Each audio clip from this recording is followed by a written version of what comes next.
தனித்தனியா பிரிக்கணும். புரியுதுங்களா? அந்தந்த பாகத்துக்குரிய உரிமை சீட்டுகளை பிரிச்சிங்கனாலே ஆட்டோமேட்டிக்கா கிளீனா போயிட்டு சேர்ந்துடும். தயவு செய்து இந்த வேலையை துரிதமா செய்ய, இன்னைக்கே செய்யுங்க. நீங்க செய்திருக்கிற வேலைகளுக்கு எல்லாமே நன்றியை தெரிவிச்சுக்கிற அதே வேலையில இந்த வேலையும் சிறப்பா நீங்க செய்யணும். இந்த உரிமை சீட்டு அவங்க கையில கொடுத்தாலே அவங்களுக்கு வந்து நம்மளுக்கு வந்து உரிமை இருக்கு அப்படின்ற ஒரு உறுப்பினர் சீட்டு கொடுக்கும்போது அவங்களுக்கு ஒரு அதிமுக மேல ஒரு பற்று வரும். இப்போ நம்மளும் அதிமுக உறுப்பினர் அப்படின்னும் போது அவங்களுக்கு நம்ம கட்சி மேல ஒரு ஈர்ப்பு, ஈடுபாடு, அந்த தன்மையை ஏற்படுத்தக்கூடிய நிகழ்வை நீங்க செய்யணும். தயவு செய்து இந்த பார்த்தீங்கன்னா இதுல நம்மளுக்கு வேண்டியவங்க வேண்டாதவங்கலாம் பார்க்காது. உறுப்பினர் சீட்டு கொடுக்கறதுனால எந்த விதத்திலையும் நம்ம குறைஞ்சு போயிட போறதில்லை. நம்மளுக்கு தேவை உறுப்பினர்கள் அதிகமாக அதிமுகவுக்கு அது மிகப்பெரிய வலிமை. இன்னைக்கு நம்ம வந்து இத்தனை கோடி பேரை சேர்த்திருக்கோம் அப்படின்னா அது மிகப்பெரிய ஒரு கட்சி என்ற நிரூபணம் ஆகிற ஒரு சம்பவத்தை நம்ம செய்திருக்கோம். அதாவதுங்க ஒரு வெற்றி தோல்வி என்றது ஒரு அதிமுகன்றது மற்ற எந்த ஒரு இயக்கத்துக்கும் ரொம்ப சாதாரணமான விஷயம். அந்தந்த சூழ்நிலைகளை பொறுத்து தான் ஒரு வெற்றி தோல்வி அமையும். எவ்வளவு பெரிய கட்சியானாலும் சரி, அந்த சூழ்நிலைகள் அந்த நிகழ்கின்ற ஒரு காலகட்டத்தில் இப்ப இருக்கிற சூழ்நிலைக்கு ஏற்பத்தான் வெற்றி தோல்வி அமைகிறது.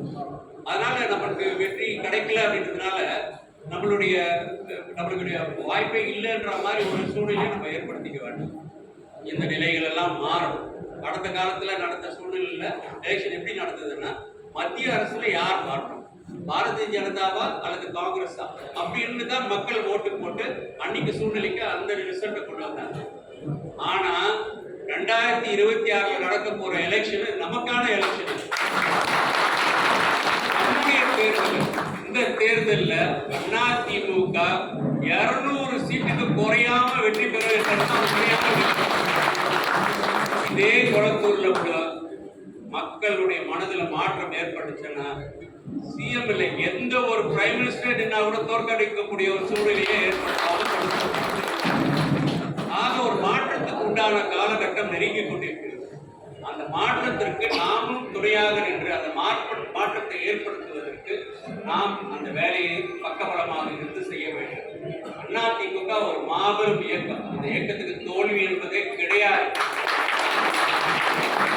சறுக்கல்கள் வரும், ஆனால் சறுக்கல்கள் இருந்து மீண்டு எழுவதுதான் அனைத்து இந்திய அண்ணா திராவிட முன்னேற்ற கழகத்தின் இயல்பு. ஆக இங்கே இருக்கின்ற ஒவ்வொருவரும் அதிமுகவை ஆட்சி கட்டிலே அமர்த்துவதற்கு உண்டான வழிவகைகளை நீங்கள் செய்ய வேண்டும். 2026 மீண்டும் பொதுச் செயலாளர் அவர்களை முதலமைச்சராக தயவு கூர்ந்து இது நம்முடைய வேலை. அதிமுக ஒரு பெரிய குடும்பம். ஒரு சின்ன குடும்பத்திலேயே பல்வேறு பிரச்சனைகள் இருக்கு, மனத்தாங்கல் இருக்கு, மனக்கசப்புகள் இருக்கு.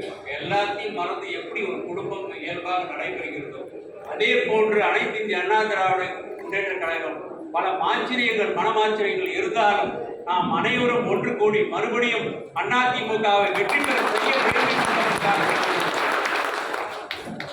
2026 அதாவது ஒரு பொதுச் செயலாளர் அவருக்கு தெரியும் நம்முடைய கட்சியை வெற்றி பெற வேண்டும் என்றால் பல வியூகங்களை அவர்கள் வகுப்பார்கள். நாம் கவலைப்பட வேண்டிய அவசியமே இல்லை.